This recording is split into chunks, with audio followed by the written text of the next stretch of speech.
that chair towards Keith. Won't put the jacket on it. Towards Keith. Yep. Thank you.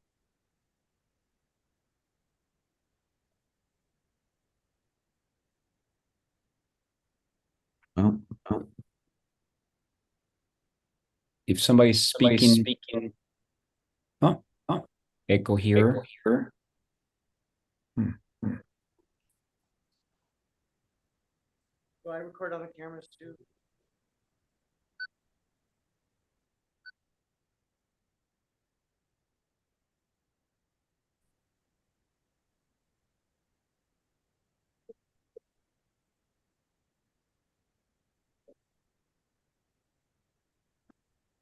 Well, it's really delightful that there's such an interest. We have almost 160 people, 170 people logged on to hear us. I think it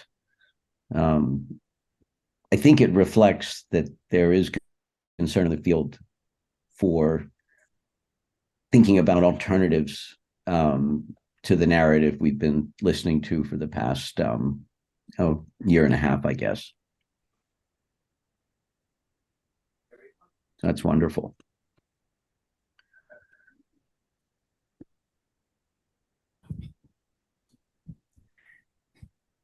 Good morning, everyone. Welcome to the Alzheimer's International Society webinar, a critical review of the recently FDA-approved anti-amyloid drugs for Alzheimer's disease. Alzheimer's International Society is a nonprofit organization with the goal to facilitate and accelerate the research to find prevention and treatment therapeutics for Alzheimer's disease and to provide services and support to our stakeholders around the world. It is our pleasure to introduce our moderator for today's webinar, Dr. Zun Vu Trong. Thank you very much, everyone. I know that the last I looked at the registration list, there are about 450 attendees. So this is really exciting for us to be able to speak to such a large audience.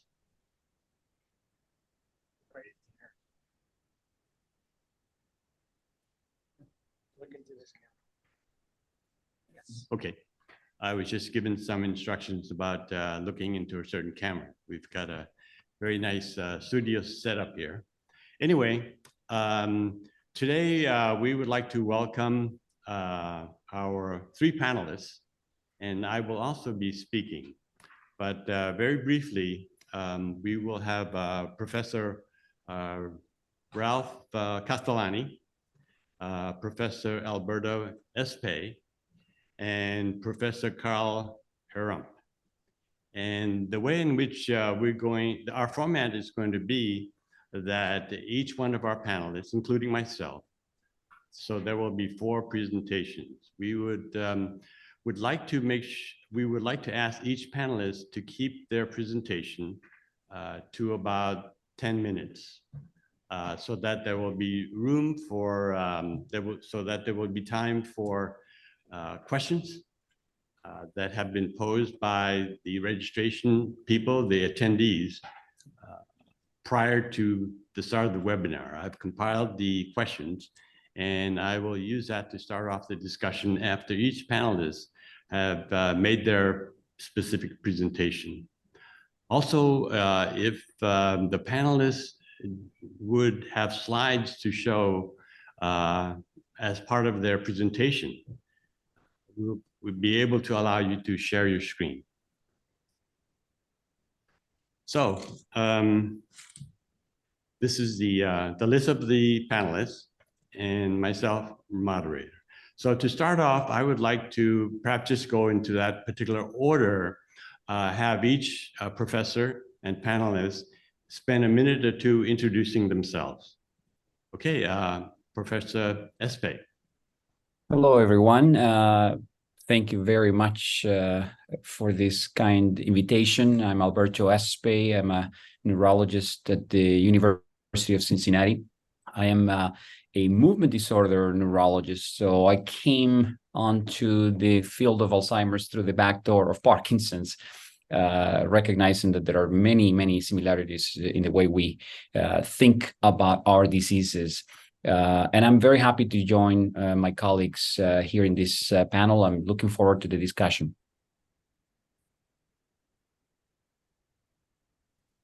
Next, Professor Castellani. Yes, I'm Rudy Castellani. I'm a neuropathologist. I've been at various institutions over the years. Most recently, I'm with Northwestern Feinberg School of Medicine and our Alzheimer's Disease Research Center. I've had an interest in neurodegenerative diseases since the 1990s, and I look forward to the discussion.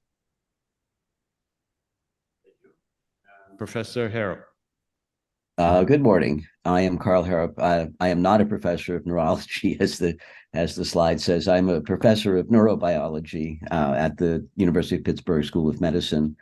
I'm a basic scientist and been interested in neurodegenerative disease for at least 30 years now, actually probably more. And I too am very much looking forward to the discussion we're going to have today. Thank you. And finally, myself, I'm Zung Tran. My training is in biostatistics and bioinformatics. And I am a retired professor from the University of Colorado School of Public Health and the School of Medicine. In my career, I did a lot of clinical trials. I have expertise in one of the pioneering people who did a lot of meta-analysis, developed a lot of meta-analysis methodology. Today, I represent the Alzheimer's International Society as a senior scientific advisor. So with those introductions, perhaps I would ask Professor Espe to provide the first 10-minute presentation. Will do, and my screen needs to be enabled for sharing. If somebody could do that for me.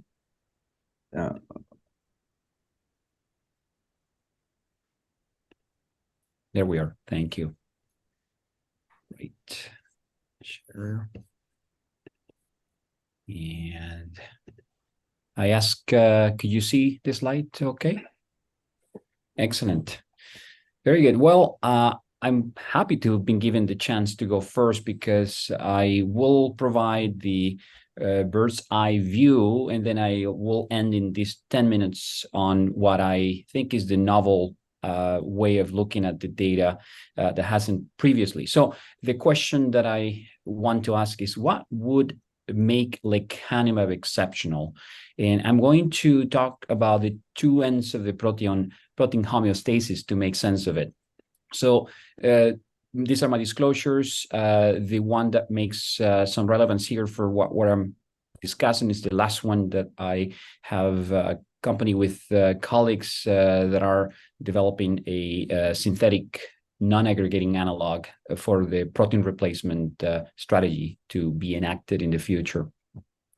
So the idea that Alzheimer's is biologically defined by an A+ is having a lot of difficulties because this large study from the Mayo Clinic study of aging showed that the curves between the A+ and the dementia diverge. In fact, they diverge for most of the 15 to 60 years beginning in the 60s. And what's interesting about this is that it really is quite fascinating to know that if these curves were to join as the amyloid hypothesis predicts, that would be the kind of curves that we would see. Instead, of course, by the age of 85, you can see that there is a 5-fold lower prevalence of dementia than predicted by amyloid positivity if it were toxic as we've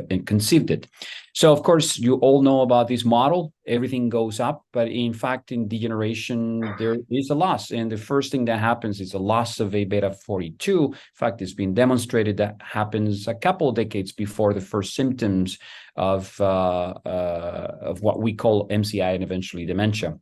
What goes up is the insoluble fraction, but not in absolute terms, rather in relative terms. As A beta 42 becomes transformed into its insoluble counterpart, then that becomes quantifiable by amyloid PET. What we've previously shown is that the levels of A beta 42 are quite important, in that if you have levels above 800 picograms per ml, you would mostly be cognitively normal, regardless of any level of amyloidosis. Here you see the SUVR, the metric by PET, one of them that allows us to quantify the insoluble fraction. Even at the highest tertile, that relationship continues to be, whereby higher levels of A beta 42, in fact, predict or are associated, in this case, a cross-sectional study with normal cognition.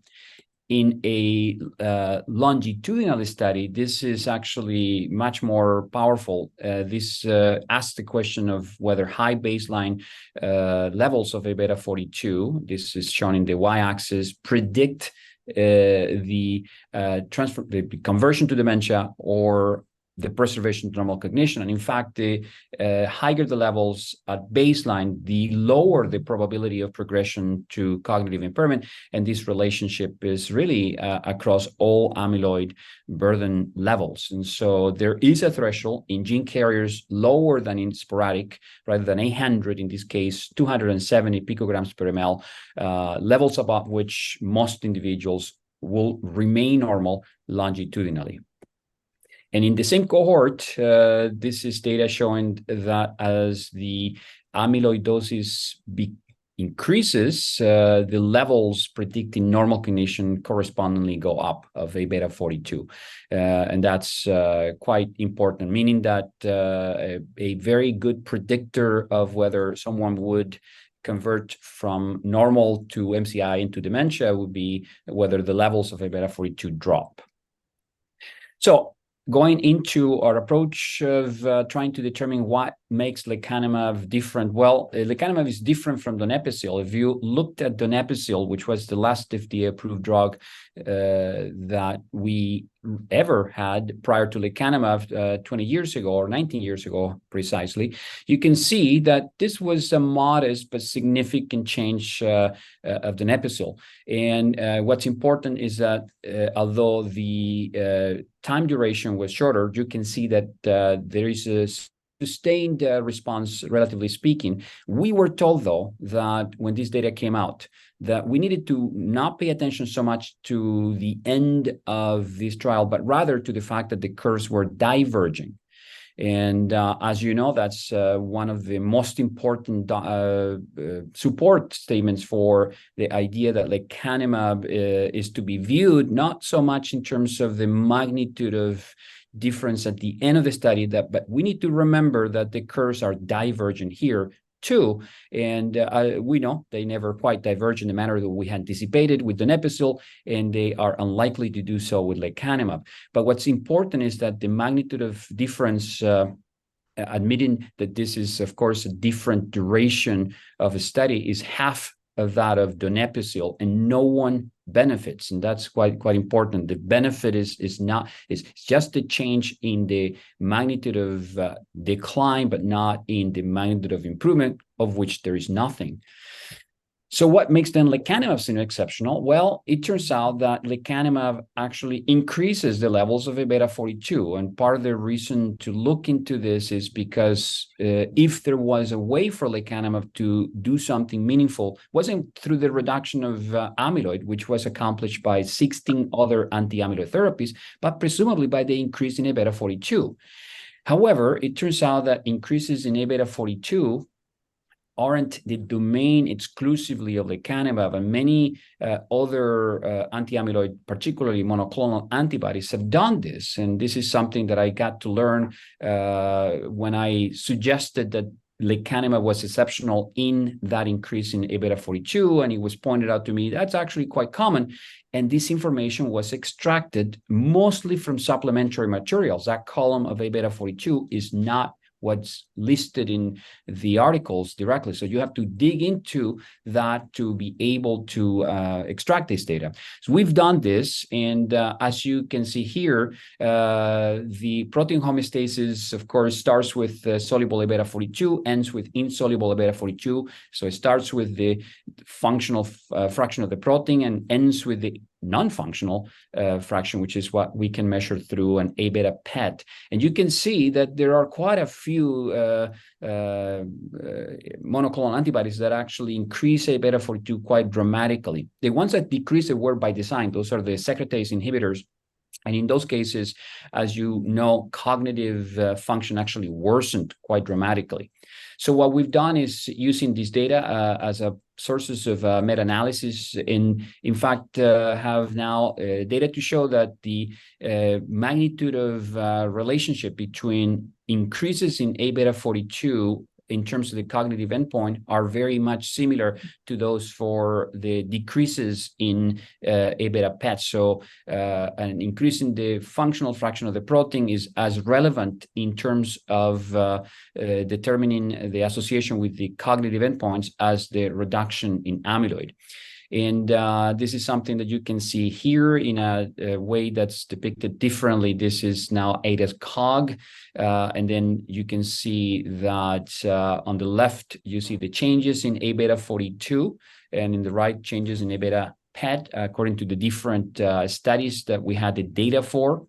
You can see that the relationship is relatively similar. Hard to make much of the slope differential here, but in conclusion, though, is that that relationship is both determined both by the changes in the insoluble, but as important changes in the soluble. Same thing for the CDR-SB, these other cognitive endpoints. So very much the same type of relationship. So there are two sides to any story. The functional state of proteins is where we all need a certain level of A beta 42. And of course, the non-functional state of proteins, which is where proteins end at the end of their process of reacting against a variety of biological, toxic, or infectious exposures. And of course, it's important to recognize that there is a loss of A beta 42. That loss happens well before any symptoms occur. And the question is whether once it transforms into amyloid through a phase transformation that's governed by the second law of thermodynamics, whether that somehow becomes toxic. That uncertainty is what we've embraced. And this is the reason why the therapeutic pipeline is largely aiming at reducing the aggregation or clearing the amyloid plaques. So in conclusion, I hope to have very briefly shown you that Alzheimer's is really not a problem of the accumulation of A beta 42, which there is no accumulation really, but of the loss of A beta 42. That most of us can live normal lives with high brain amyloid, but no one with dementia has high A beta 42 levels. The high A beta 42 is associated with normal cognition in amyloid positive individuals and lowers the risk of conversion to dementia in individuals with gene mutations predicted to lead into dementia. And finally, that increases in A beta 42 may in fact be the most important mechanism by which anti-A beta monoclonal antibodies might exert their effect, though I question whether the end justifies the means, meaning the end of increasing the normal protein justifies the mean of removing amyloid. And I would argue the answer is no to that. So with that, I thank you very much for this. And this is what I wanted to put to my colleagues as well as the audience in terms of stimulating the discussion.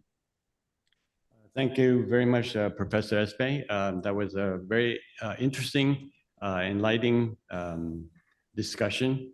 I'm sure that there will be some questions to follow. Next, I would like to ask Professor Rudolph Castellani to make his presentation. Okay.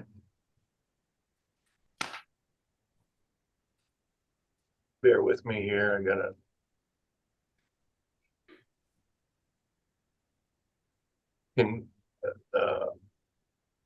Can you see my presentation?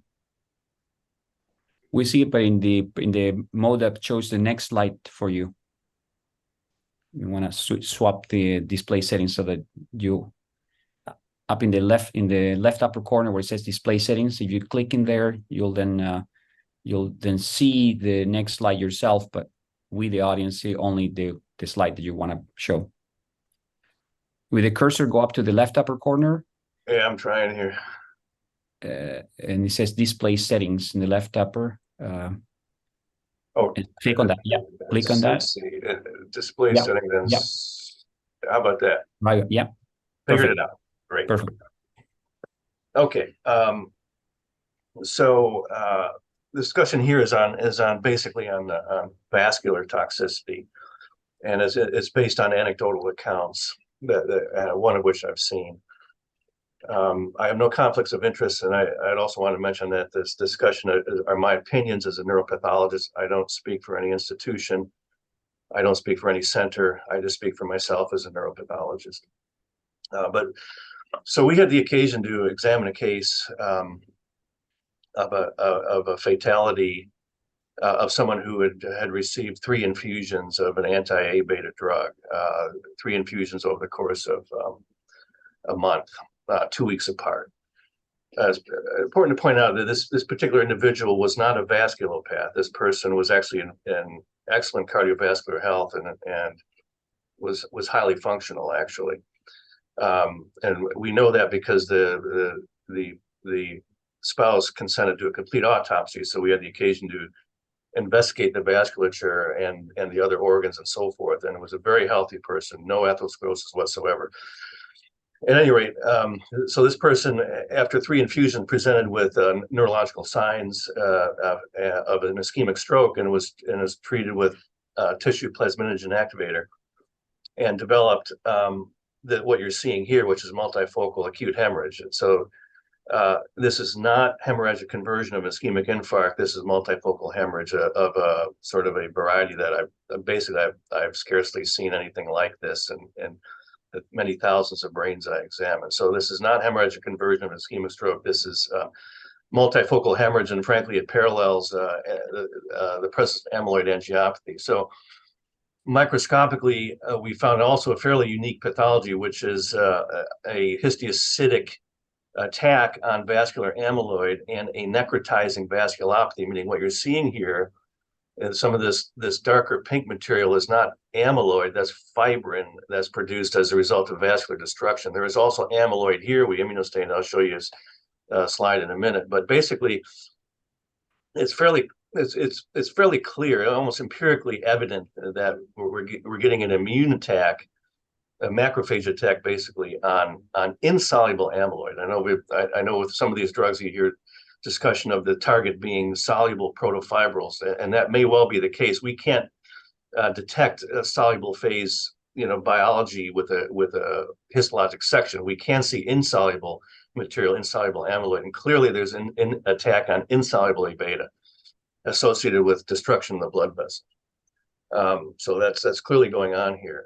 And I bring up this case. This is in the public domain. It's in the process of being submitted for peer review. I'm just showing it as another example.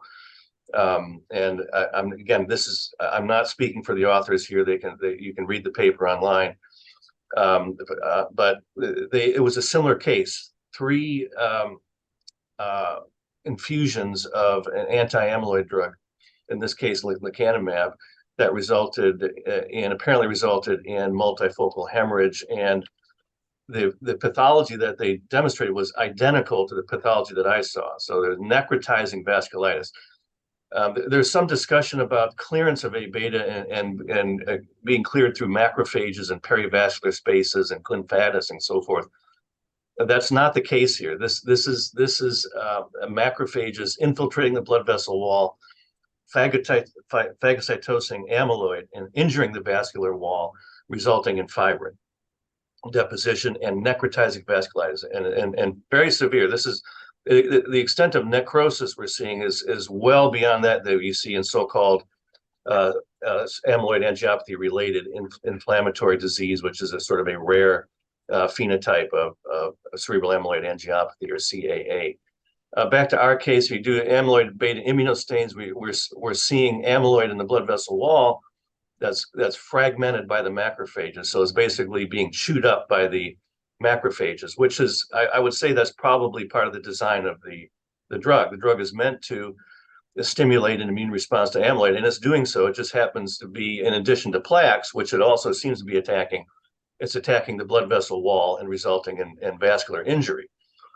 So what's going on here? It seems that the therapy induces necrotizing vasculitis in patients with cerebral amyloid angiopathy, resulting in either hemorrhage or imaging abnormalities or clinical symptoms or all of the above. And it's important to point out that the fibrin in the blood vessel wall here, and which makes this case kind of unique, is a substrate for TPA. And so if somebody presents with an ischemic stroke or stroke-like symptoms, but actually the ischemic signs are a manifestation of the blood vessels being chewed up by the macrophages, that TPA is going to basically dissolve what's left of the blood vessel wall and result in multifocal hemorrhage, which it did in this case. So again, it's a very unique case, but very clear what's going on in this particular case. We know that the drug has an effect on cerebral amyloid angiopathy in the blood vessel wall, and it's setting up a substrate for TPA, unfortunately. And there's some discussion of course, caution is indicated in patients on anticoagulants. That's mentioned with these drugs, which is to the credit of the companies that put out these agents. But I wonder if TPA should be absolutely contraindicated in such individuals. That's just my opinion, because this case was very dramatic. So basically, these two cases suggest to me that these drugs cause a necrotizing CAA-related vasculitis. And that the question is, to what extent does that CAA vasculitis underlie what we call ARIA, or amyloid-related imaging abnormalities? I would say it does so in at least some cases, maybe even most cases. I think it's important to point out that, in my opinion, there's no real good biomarker for CAA. We need a better handle on this. MRI exam will only give you a complicated CAA with siderosis and microhemorrhages. People can have plenty of cerebral amyloid angiopathy and have no MRI findings whatsoever. There's a relative tendency for people with E4 and E2 alleles to have CAA, but that's only a relative tendency. You can have plenty of CAA and have no E4 allele. So MRI ApoE genotyping is not going to exclude patients with CAA. So it's always going to be unpredictable. And I just wonder if to some extent, is this therapy actually a diagnostic test for CAA? In other words, if you infuse patients with some of these agents and their brain lights up on MRI, or if they suffer symptoms, is that because they actually have a lot of amyloid in their blood vessel wall, which is, we know that is very common in Alzheimer patients to have amyloid in their blood vessel wall. I'd say that some studies, more than 80% have at least some degree of CAA. Long-term effects have not been studied to date, which is to say that I think these trials go on for a period of maybe 18 months. What happens 2, 3, 5 years afterwards, after this vascular injury takes place, and assuming the patient survives, does that compromise the integrity of the blood vessel wall? Does that lead to microaneurysms? Does that present a future risk for hemorrhage down the road? And then what is the extent of volume loss in such cases in the brain with all this phagocytosis of amyloid going on? And then finally, the risk of TPA in tandem with A-beta therapy, I think, in my opinion, is very problematic. And I can't imagine a scenario where someone who is on these drugs over, let's say, in the subacute term, and then presents with stroke-like symptoms. I think you're really making a life and death decision, and you're bringing into the equation a man-made disease, so to speak, a drug-induced disease. And TPA is really meant for patients presenting in the natural disease scenario. The algorithms are based on patients with natural disease, not patients with natural disease plus these agents. So I think this issue in particular, I think requires a lot of deliberation and a lot of thought, because from our own anecdotal case, I can't see why this would not be absolutely contraindicated in these individuals. Just my opinion. And so long and short of it is, I think more research is needed to better understand the toxicity of these drugs, in particular the vascular toxicity, which is substantial from the cases that I've seen. And that's all I have. Thanks. And let me do I stop sharing here? Very much, Professor Castellani. Next up will be Professor Harrop.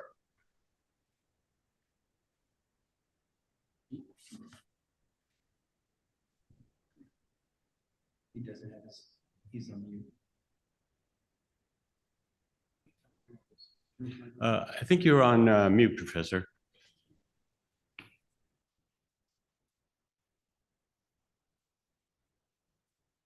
How's that?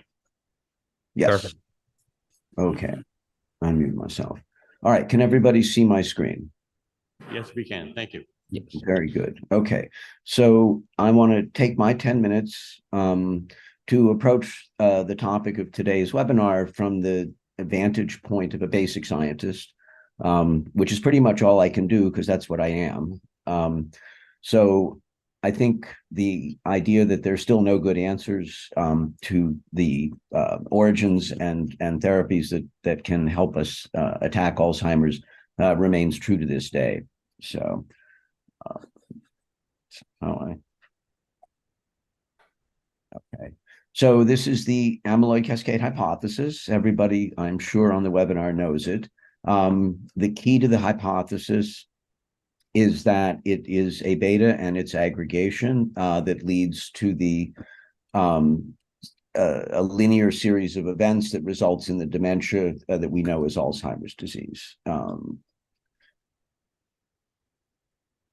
We have tested the amyloid cascade hypothesis, and in every way we test it, it comes up wanting. So there are two sort of cardinal tests that we can do. The first is that the hypothesis would predict that if we added amyloid to the brains of healthy people, that they should come down with Alzheimer's disease. And as Dr. Espay beautifully showed in his presentation, that simply is not true. And just simply stated, approximately 1/3 of healthy seniors have plaque burdens in their brain that would be consistent with a diagnosis of Alzheimer's. Now, these individuals are at a slightly increased risk of developing, but I'd underline the word slight, because 5 years later, literally half of these people will still be symptom-free. And in my world, that's incompatible with a model in which A beta is and amyloid is generative of the dementia we know as Alzheimer's. And just to show you what this is like, I mean, this is and this can be repeated by any number of times. If you look in a normal individual, you see low PET signals for both tau and amyloid. If you look at an Alzheimer patient, you see high signals, and this is, of course, consistent with the hypothesis. The problem is that if you look in normal adults with cognition well intact, you can also find high tau and high amyloid in people who are cognitively intact. This should cause us to re-examine our hypothesis and at least modify it, which has not been the case.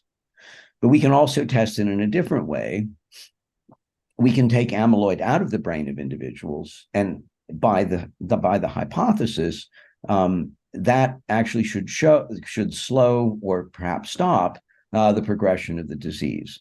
And as you are probably all aware, people with amyloid removed mostly do not fare any better than people on placebo. In fact, often they will get worse. So, and we can get rid of amyloid in a number of ways. We can vaccinate it against it, as the topic of today's webinar would remind us.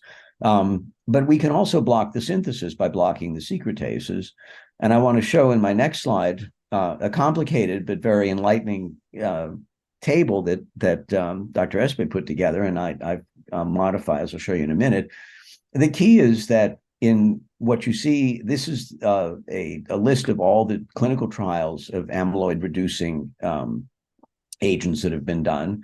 The green here shows that in these trials, amyloid was indeed reduced. And the green here shows all the trials in which in which cognition actually improved. And what should jump out at you just from the colors is that in most trials, cognition either didn't change or it got worse, and that's the red.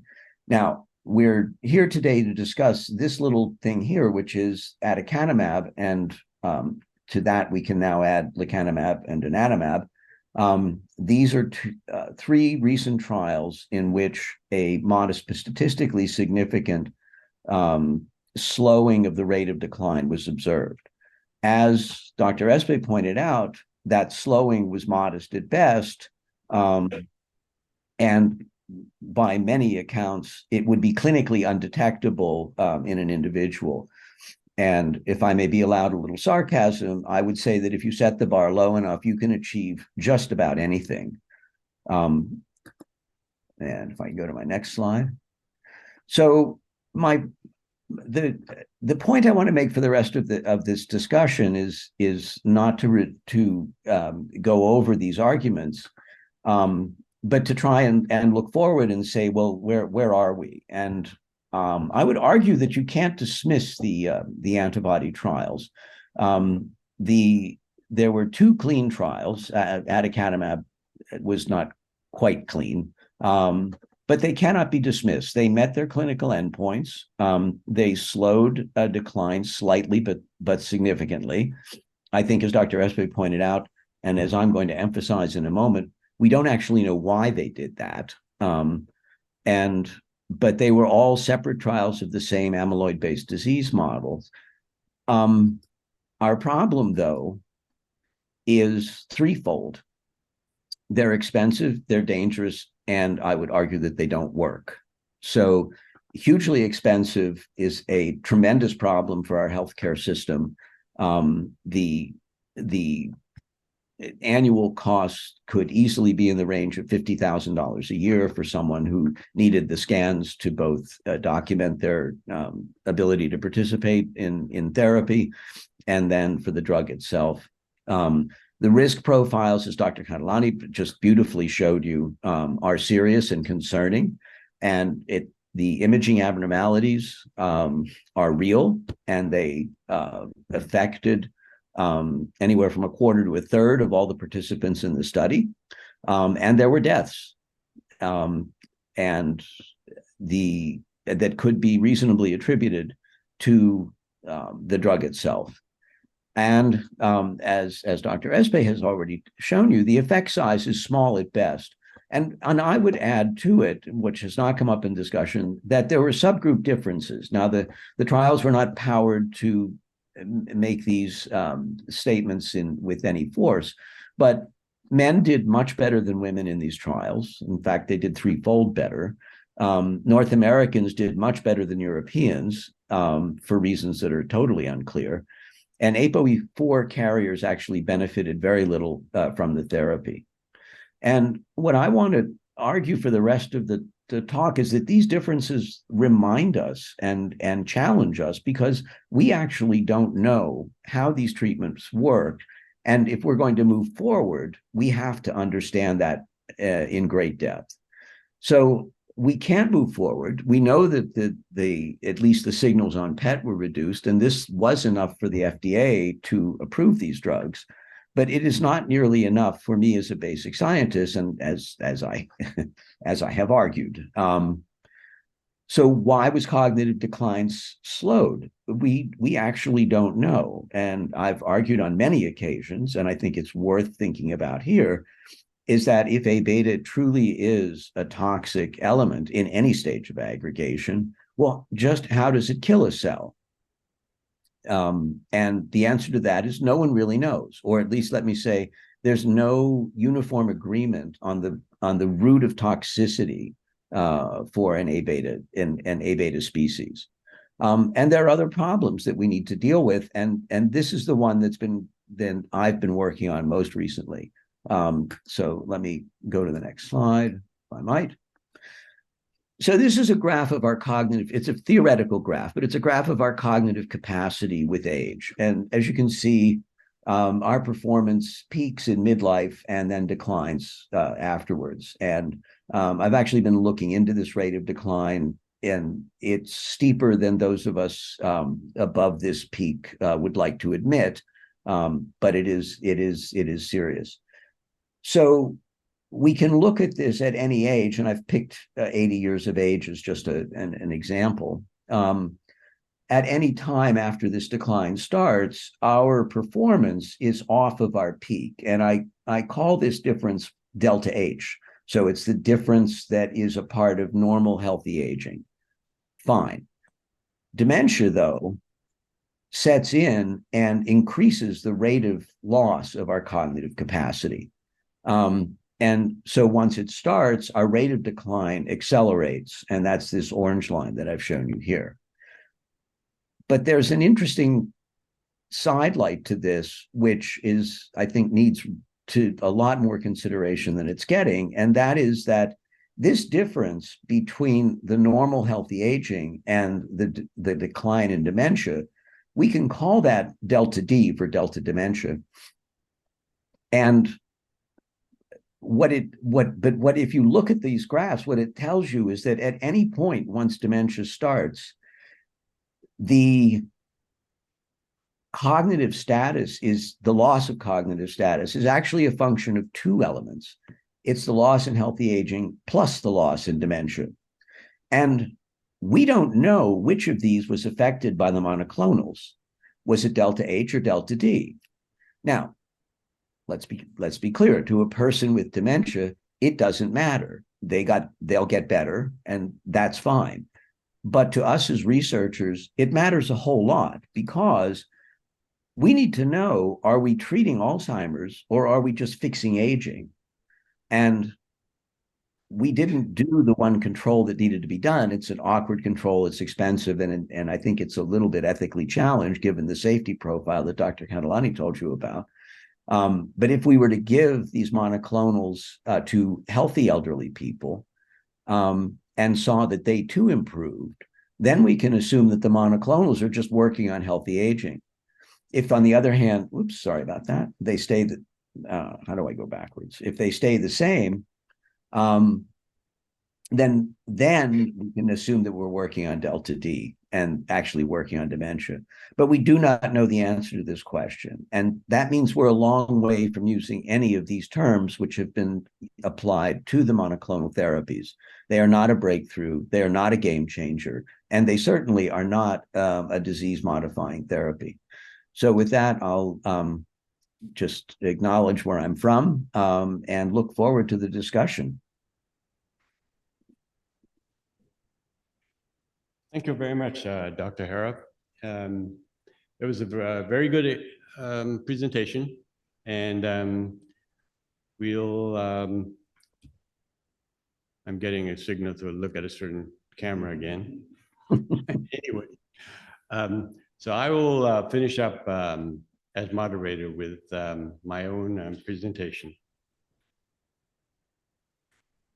All right, so what I would like to do is to talk a little bit about the presentation that we had yesterday at the clinical trials for Alzheimer's disease here in Boston.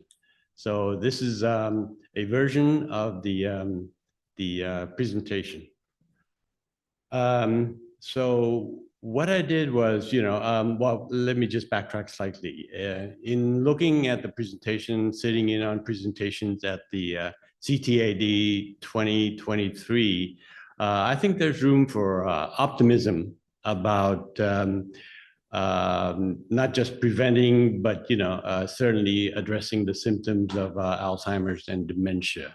So the future looks hopeful. But my presentation is about having a look at the past. What has happened in the past? Because you can recall, everyone has heard this, but people who don't know or understand history are doomed to repeat it. And I certainly find a pattern of repetition in the last 20 years in terms of the monoclonal antibody therapy. So with that, and kind of relying on my expertise and bias in terms of systematic reviews and meta-analysis, let me just give you a little bit of the background, because this is the parameters of today's discussion, which is that the FDA recently approved aducanumab and lecanemab for treating Alzheimer's disease. Well, certainly multiple clinical trials have been performed over the years using this class of drugs, and it has been mentioned in previous presentations. So our objective is to review the data from previous clinical trials to determine the performance of this class of drugs. My focus is on clinical efficacy, and I'll show you how we did that. So first, we systematically searched all the published evidence for treatments with anti-AB monoclonal antibody drugs. And I won't read you this list, but we found 9 that had gone through at least a phase 2 trial. Many had multiple phase 3 trials. So this was the basis of our data and our data extraction. Some of the drugs that we found did not make it to a phase 2 trial. They stopped at phase 1 because of a lack of efficacy. Others had multiple phase 3 trials that I just mentioned. So in the interest of extracting as much data as possible in terms of the changes in function, we focused on 2 most frequently reported outcome scales, the CDR-SB and the ADAS-Cog.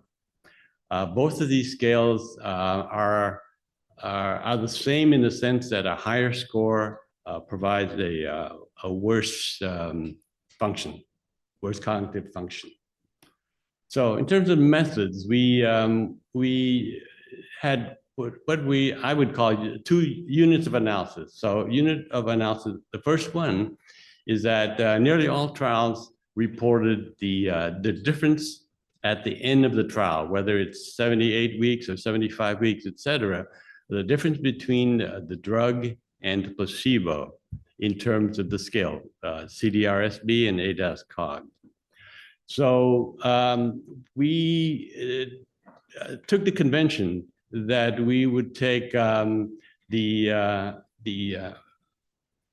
treatment score minus the placebo score.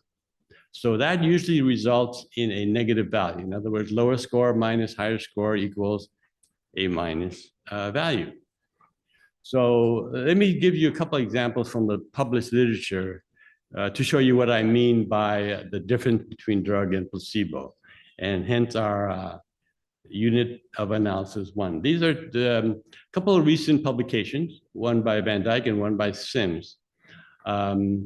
And you can see that the 2 endpoints, I think, does my cursor work? Yeah, okay, great. So this is the difference that we examine, right?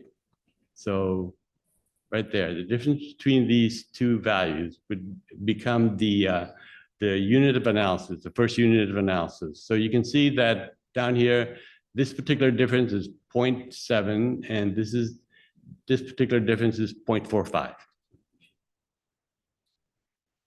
So the other unit of analysis is we wanted to take another perspective in terms of what was happening with the 2 plots, the data. So we decided to look at how fast the 2 groups were declining, the placebo and the drug group. So I figure, okay, well, that's the slope, a slope of a line. We all learned that, I don't know, in algebra in high school or whatever. So slope is pretty easy to calculate if you have the change in y over change in x. In this case, it's the change in the scale over the change in the number of weeks that the trial went on. So this is to show you again the same slides, but I wanted to know whether the slopes of these lines differ? In other words, do the drug and the placebo decrease or decline at the same rate or not? Right. So to do that, it would be, in terms of a meta-analysis, very simple to just calculate the mean, the standard deviation of the differences, the 95% confidence interval, and so on. But I decided to use a methodology called the bootstrap. This was a methodology that came up, is attributed to Professor Efron from Stanford University. A number of years ago, he published an article and then followed with a very comprehensive textbook. So, in those days, we didn't call it machine learning or AI. These are the more current terms, especially the AI thing. But it's along the same ideas. The idea is that if you, Professor Efron said, all we really know about a data is the current sample on hand. In other words, when we have a sample of patients in an arm of an Alzheimer's trial, we don't draw it randomly from all the folks that might be eligible for the trial, right? What we do is we rely on volunteers, we screen them, et cetera, et cetera. So we don't know much about that set of patients except what we have on hand, what we can measure.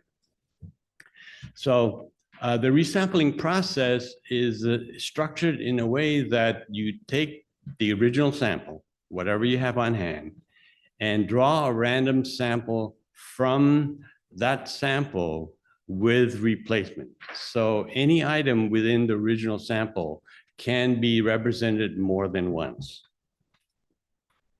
And from that, we build a sampling distribution where we can calculate the mean, median, et cetera, the standard statistics. So here are something I found that might make it a little bit more understandable in terms of the resampling process. So this would be the original sample. So especially for an old guy like me, the color balls work much better. I'm experiencing that decline that Professor Harrop showed, the delta aging, right? So if you, the first sample you would draw, you can see that, without looking at numbers, of course, the green balls are represented twice. Because, for example, if the green is randomly sampled from the original sample, once it is returned. So that is now eligible, 1 in 5 chance of getting selected again, right? So you can see what's happening. So here's a second sample, right? So again, you can see that, in fact, this mirrors the original sample. Well, how about a third sample?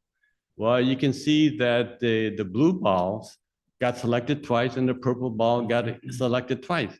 Again, because this is sampling with replacement. It means that after you draw a purple ball, it gets returned into the bin, so to speak, and it is 1 in 5 chance of getting selected again. So that's the idea behind the bootstrap. So each time you draw a sample here, let's suppose you're interested in the average value or the mean of each resample, you can certainly calculate that because you just add up the numbers from the balls and divide it by 5, and then you get the mean, right? So here you'll have 3 means. So that's the start of a distribution, a frequency distribution, how often a particular mean comes up.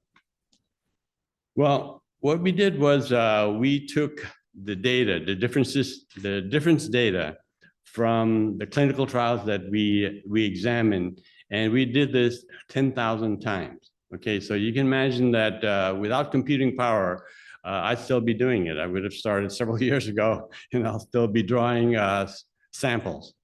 So we calculate the mean and et cetera, from 10,000 samples or resamples. We create a sampling distribution from the differences that were published for the CDR-SB and ADAS-Cog. And then we calculate the slopes for the drugs and placebo.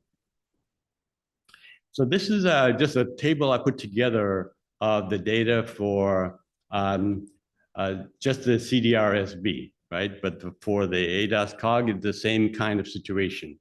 So these are the individual differences from the trials.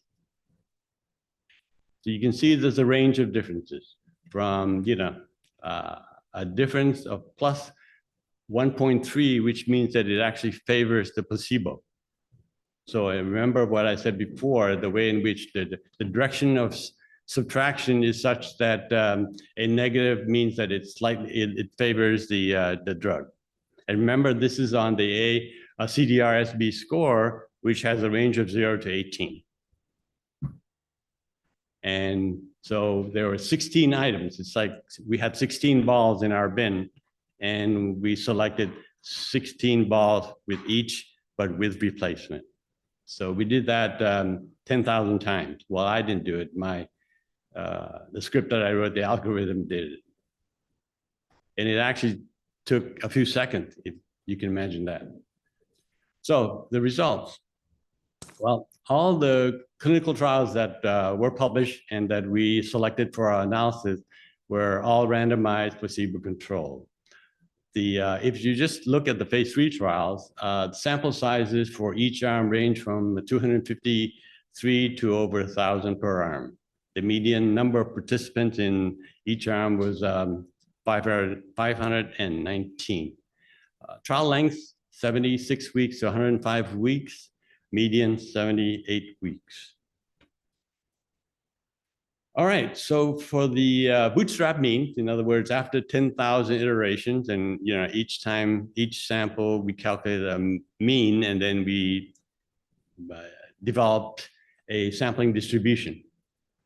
So for the CDR-SB, the average difference, the mean difference between the placebo and the drug arm turns out to be 11. With obviously, if it's negative, then that means that the drug arm scored better or smaller number compared to the placebo. Now, the range was minus 0.7 to 1.3. And for the ADAS-Cog, the average difference was minus 0.52. And here's the range. Keeping in mind that the potential range of scores for the CDR-SB is 18, 0 to 18. And the ADAS-Cog is from 0 to 70, 80, or 90, depending on the number of items. In other words, the ADAS-Cog 11, 12, 13, etc.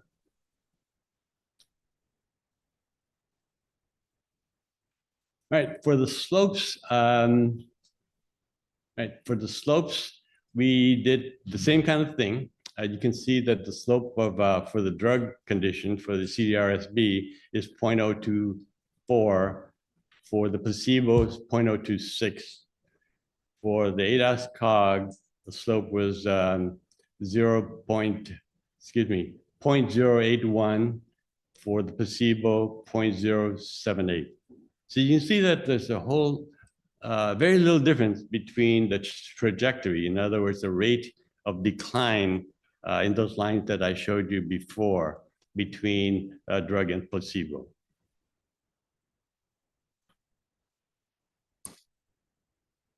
So one of the things that was interesting was that for the difference between drug and placebo for the CDR-SB, they both included 0 in terms of the 95% confidence interval. Now, the differences that I've shown you are really quite small across trials for all 9 of these monoclonal antibody drugs. So we can certainly say that these results cannot be considered as either clinically or statistically significant for the treatment of Alzheimer's disease. The slopes are also very similar. In other words, the similarity in slopes between drug and placebo show that the decline in function as measured by these two scales are very similar, nearly identical. So the participants in these trials overall appear to worsen over time at very similar rates.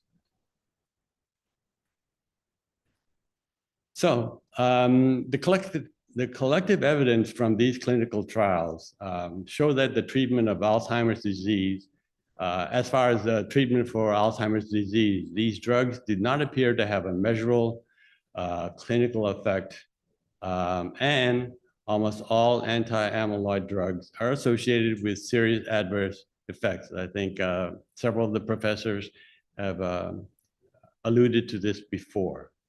So our overall conclusion is that these trials, across all these trials, it's really been a history of failures. And I think my last slide is just, a quick look at the ARIA issues that are associated with these drugs. Okay. That's my presentation. So what I'd like to do now is to have a discussion initially among all the panelists. In other words, if you would like to elaborate or comment on what I've said or any of the other panelists have said, we'll just go ahead.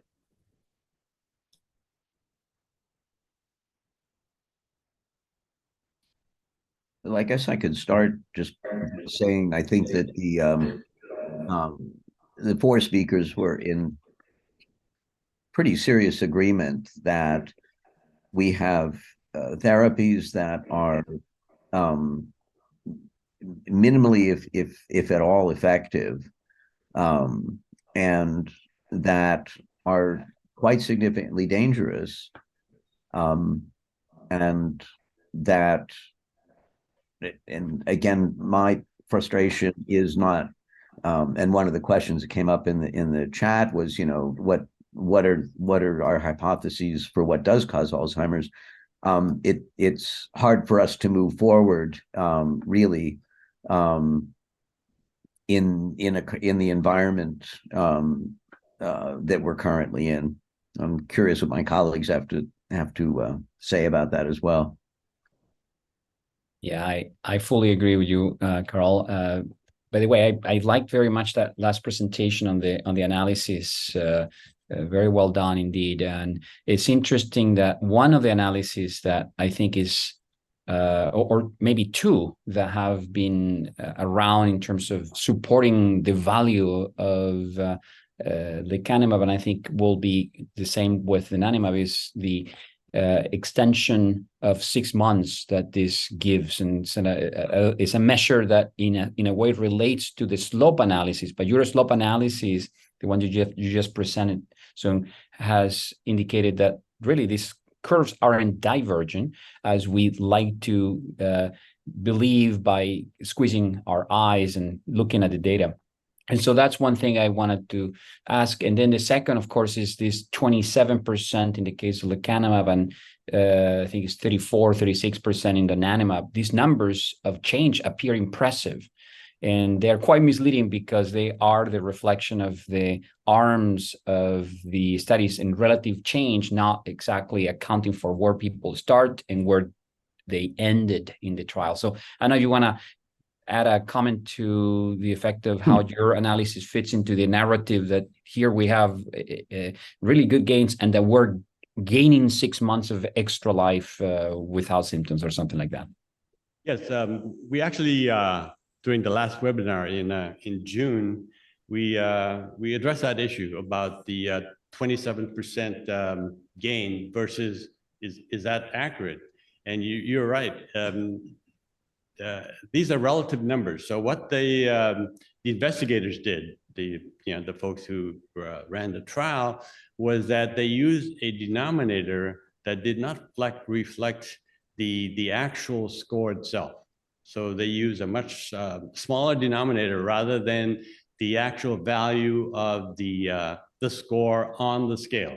So for example, I think I'm kind of can't remember all the exact numbers, but instead of using 4.3, which is actually the value of the scale itself on a scale of say 0 to 14, they use the difference as the denominator.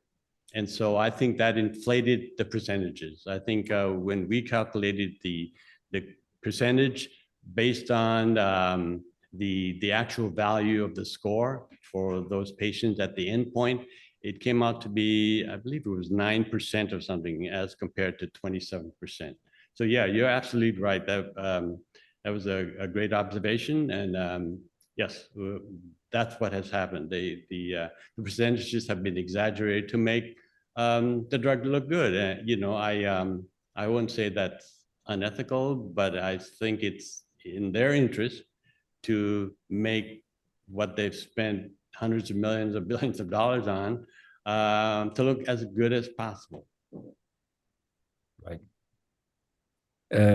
I'm very impressed to learn from Professor Castellani about this idea that the MRI is not as sensitive as we've believed in terms of identifying individuals that may have cerebral amyloid angiopathy. That's another risk that will then be inflated, I would imagine, once this drug is used more widely, if it will be used more widely.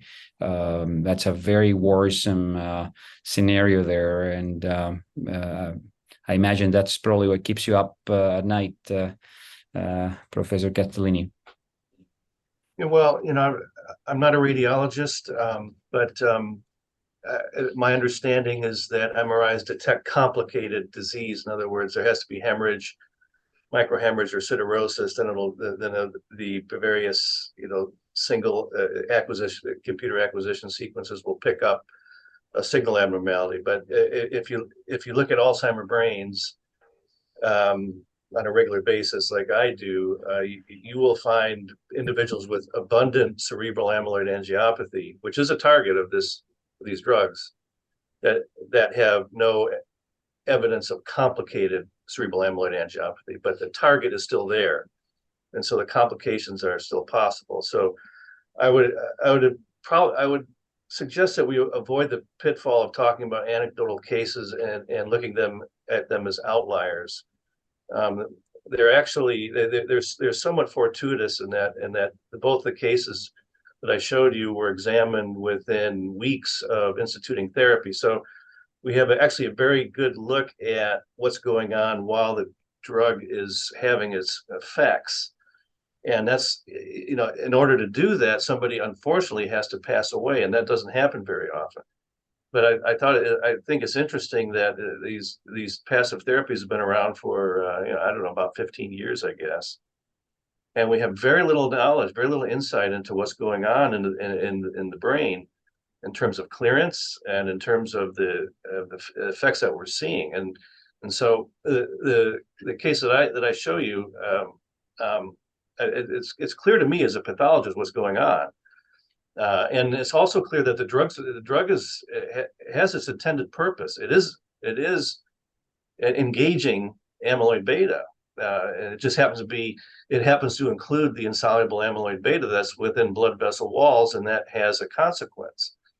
And I think my hypothesis is that a lot of what we call ARIA is due to a effect of these agents on blood vessels, on the vasculature, and including a necrotizing vasculitis. And the amount of amyloid will vary from very little to none to a lot in any individual case, and it's really hard to sort those out on imaging. So I just wanted to point that out. The other thing I would mention is that autopsy examination just doesn't drop out of the sky. So if somebody passes away and they're not part of a study, either the family has to have the insight to pursue an autopsy, or it comes through, for example, the medical examiner system. And now, if somebody dies outside the hospital, and a patient with Alzheimer's and a lot of comorbidities presents to a death investigation, I can tell you that most medical examiners, if not all, will not pursue an autopsy in those cases because they have the cause and manner of death, which is what what their task is. So getting autopsy information on these cases is not trivial. It's difficult. And our own center, our at Northwestern, our social workers do a tremendous job of following up with families and making sure that if they're part of the study, they get autopsies. But if they're not part of a study, it takes an effort on the part of the family and consent of the next of kin to pursue that information. But it is somewhat striking that there's so little autopsy information is available, given that these trials have been going on for 15 years. I would suggest that maybe there should be a more aggressive effort at pursuing autopsy, so we can see how common these complications are. Anyway, I just want to throw that into.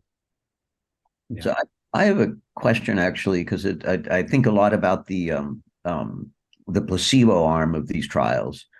So an infusion of an engineered monoclonal is not totally benign. And I just wonder if you have experience from other fields with other monoclonals, whether there's pathology just from the act of putting in an immunoglobulin.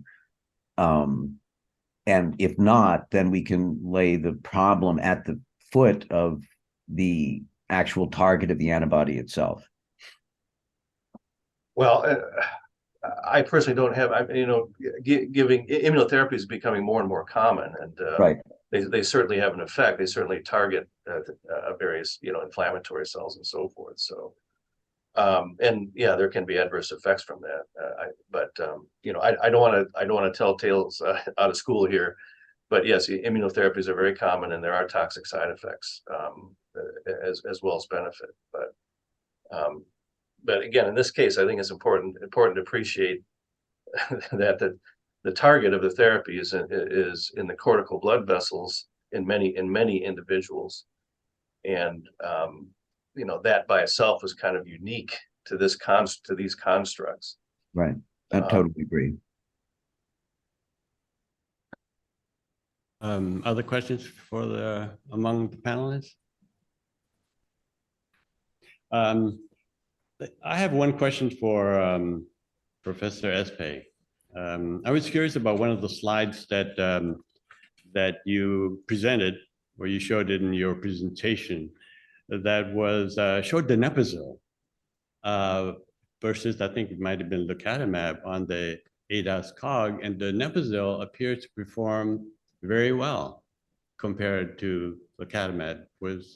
Did I see that right? Yeah, you did. The donepezil has essentially 2 times the effect size of lecanemab. It's quite remarkable because we think of donepezil as one of the most modest of therapies we have, and yet compared with lecanemab, it emerges quite favorable. Admittedly, we're talking about 24-month or 24-week duration study compared to 18 months. But as you saw, the baseline is never broached in the negative. It's the curves is in fact showing an actual benefit. And part of the reason I like to show the 2 curves is not just to emphasize that there is a difference between them in terms of the effect size at the end, but the fact that when you align them properly from baseline, no one in lecanemab improves. And I think that's the most important message to counsel patients for those clinicians that will wish to provide this therapy to their patients. I cannot do it based on all I know, but for the people that would, they would have to counsel them that they will not get better, that there is no improvement to be expected, that they have to believe that the reduction or that the decline that they will have somehow will be less steep than if they were not on biweekly infusions. That's something they have to believe, because the effect is below the minimal clinical important difference, meaning that the declined differential from placebo is half of what is needed for patients to perceive that change. So when we talk about benefit, we should really be speaking in terms of the statistical differences, but not of any clinical meaningful change, and certainly not improvement. So this is so critical for patients to know. There is no improvement in anyone. There is just a slower rate of the decline, but donepezil actually improved people, and that is quite remarkable. Of course, at a fraction of the cost and far safer than lecanemab. So, one of the phrases that I think I coined, maybe not, but I said, if you look at the lecanemab curve, the drug arm got less worse than the placebo arm. And that's what you're saying. So just a quick follow-up question to that. So then why isn't donepezil in wider use, or is it still in wide use? I think it's still very much in wide use, but we aren't particularly as ebullient about it as we may have been back when we first had it. It's so interesting. This idea of the curves divergent we think is a new artifact of the newer antibodies, because they are meant to be disease modifying, which of course, as you've pointed out, they are not. But we've always looked at the curves as if they reflect a slope that is to be expressed far better beyond the time window of a trial. We think the window of a trial is too small, but if we believe, the word belief is not a good one in science, but we use it quite often, that moving forward beyond a year or 2 or 5, then the differences will be much more important. So it's not so much what happens at the end of the study. We argue is what will be expected to occur later. And with donepezil, we have plenty of experience to know that those curves did not diverge quite in the manner that we thought we had seen. So donepezil remains in wide use, but it's very little that we can see truly meaningfully emerging from the use of that medication in patients. Okay, I'd like to switch a little bit in the time remaining to some previous questions that were submitted from the attendees. So I've kind of distilled down because trying to put them together in little blocks.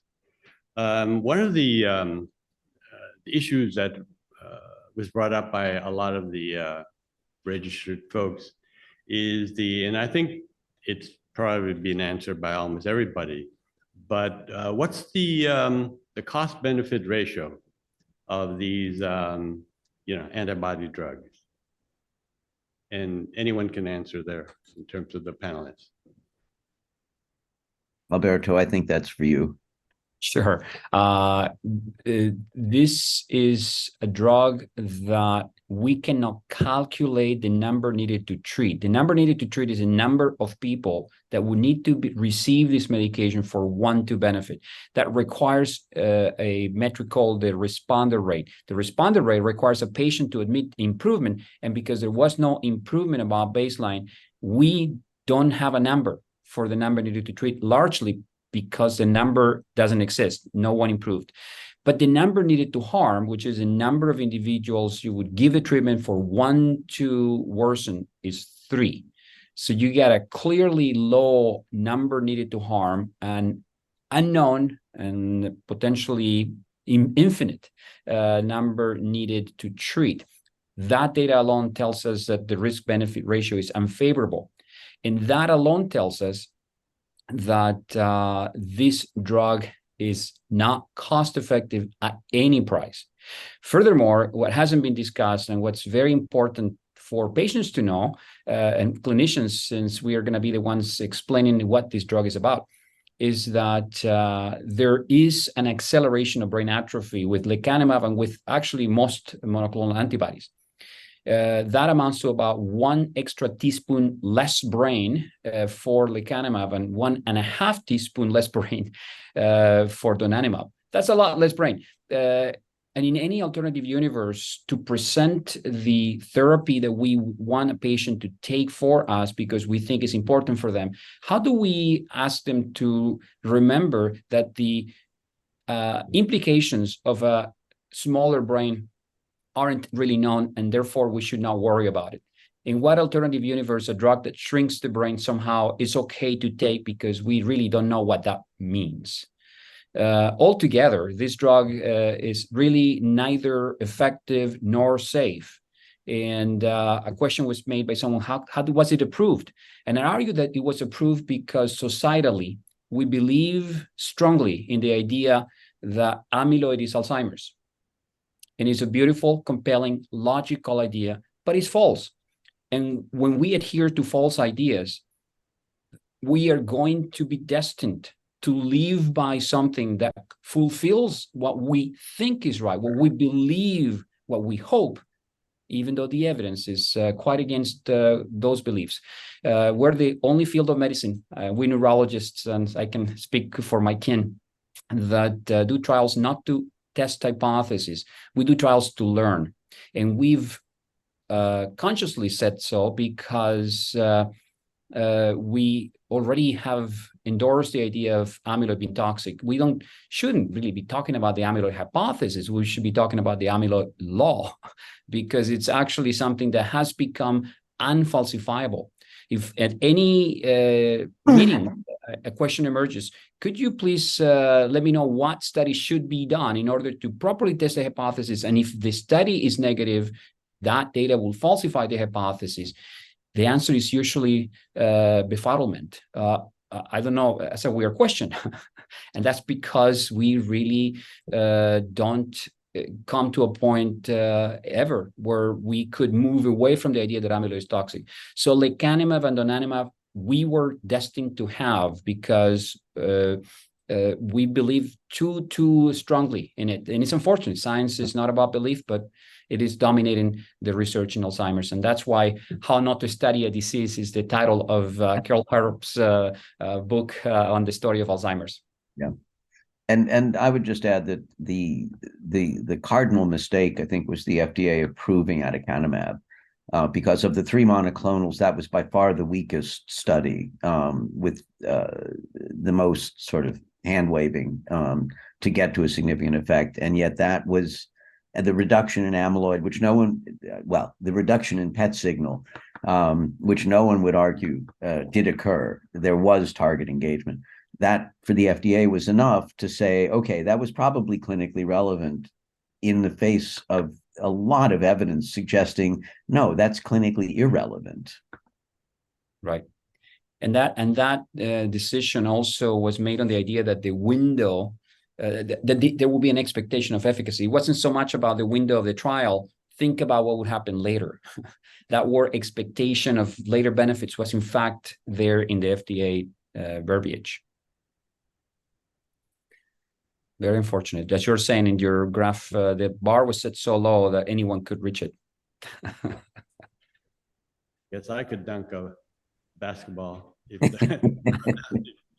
Anyway, here's a sort of a related question from one of the audience members.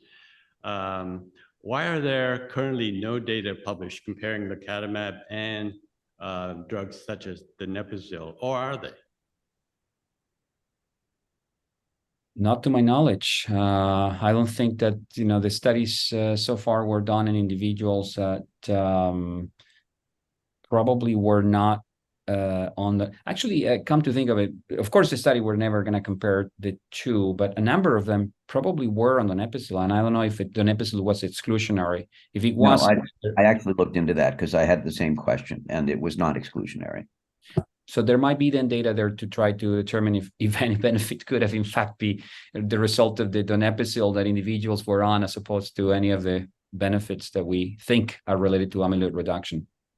Yeah, that's why when I saw your slide there, Professor, between donepezil and lecanemab, I was surprised that there wasn't a trial that had the 2 different arms. One is lecanemab and one is donepezil, and a placebo of some kind, and track the changes. Right. So let's see. There was several questions about alternative treatments. In other words, in the absence of a drug treatment, are there anything that an individual can do to mitigate the symptoms of dementia and Alzheimer's? I would argue that the the non-pharmacologic strategies remain the most robust of all the interventions as it relates to changes in overall cognitive and functional capacity. Exercise has an effect size and shown across many studies that far surpass that of any pharmacotherapy we have available.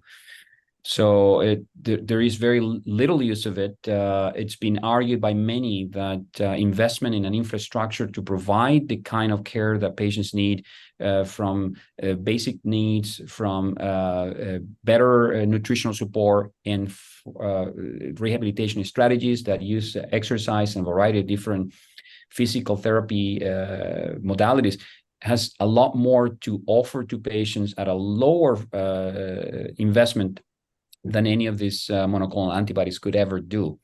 I think in general, we like something that's given to us, all of us, me included. We love to have our benefits given in a pill or something simple for us to take. But honestly, exercise in this particular example, I think there's nothing that replaces the value of what must be acquired through sweat and shortness of breath.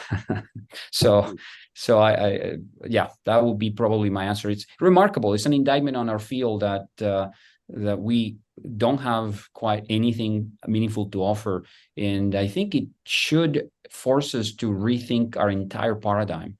This is quite the message that I hope that this webinar conveys, that we must change the idea of proving ourselves right, or trying to continue to proving that our ideas were right, will continue to harm patients and limit their possibilities for treatments. Okay, well, unfortunately, we're going to have to wrap up. We only have a few minutes left. So what I'd like to do is ask the three professors to provide a final statement, if you would call that, just a minute. So let's see, why don't we just go with Dr. Espe? Sure. Well, thank you very much again for inviting me. I want to conclude by saying that amyloid plaques is not the beginning of anything. It's the end of normal protein. A-beta-42 was in our genome before we came to Earth. It's present across all species on Earth. Do we think that evolutionary forces preserved the amyloid beta proteins because at some point we would have our own method of natural selection? Or do we think that, in fact, evolution preserved A-beta-42 because it was very important, and that it was a very first step in the reaction against a variety of biological, toxic, and infectious stressors? We're missing that in piece of the amyloid plaque. We've been blinded by the idea that plaques is abnormal, and that must be the cause of the problem. It is the consequence of the problem. It is the consequence of losing the normal protein that has been preserved, since evolutionary forces have anything to do with where we are on Earth. Great, Thank you. Professor Castellani? Yeah, well, I guess I would just end by saying that I think these agents are remarkable. The idea that you can put in an IV and a substance that crosses a blood-brain barrier, attacks a specific antigen and brings it out somehow is, I think, a tribute to science in a sense. But from my perspective, there are a lot of discussions about the amyloid cascade and whether the disease process, whether amyloid travels with the disease process or drives it. That's a sort of a separate discussion.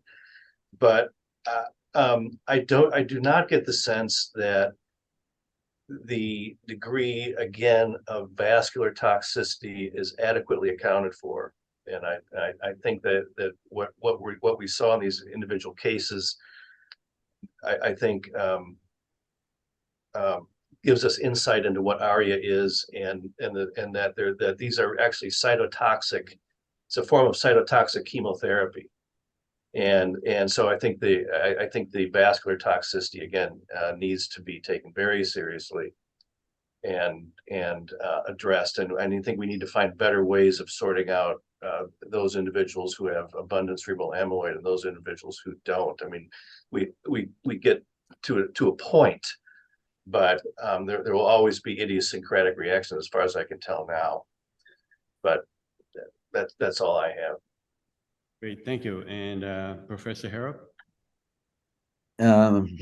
Well, I'm sorry to do this, but let me end on a note of frustration because as a basic scientist, the worst question that I get, and I get it all the time, well, okay, if it isn't amyloid, what is it?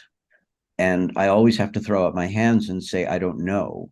And the reason I have to do that, I think, is in large part because just the logical fallacies of the field have driven out a lot of people from our field who don't want to work in this climate anymore. And the people who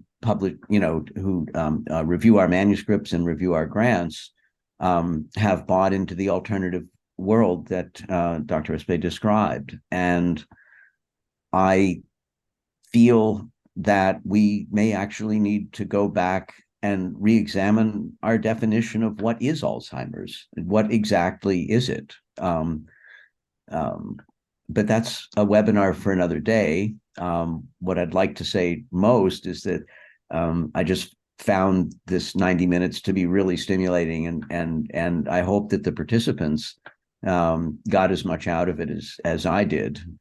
It's been a great pleasure. So thanks for the invitation. Thank you, Dr. Harrop. With that, I'll just say a couple words. And then first, I want to thank all the three panelists for your time and expertise. Very much appreciated. I certainly learned a lot. And I would like to thank the audience, all 450 or whatever the number is at this point, for your attention and for your interest. And finally, you know, I'm by training a biostatistician, a clinical trial specialist and all that.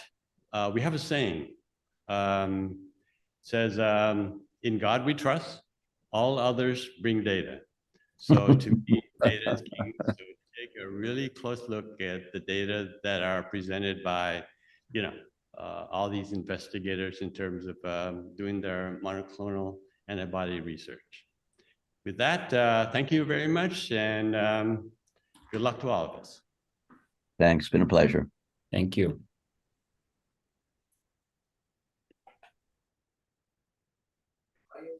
Here, we're still going. So is this? What?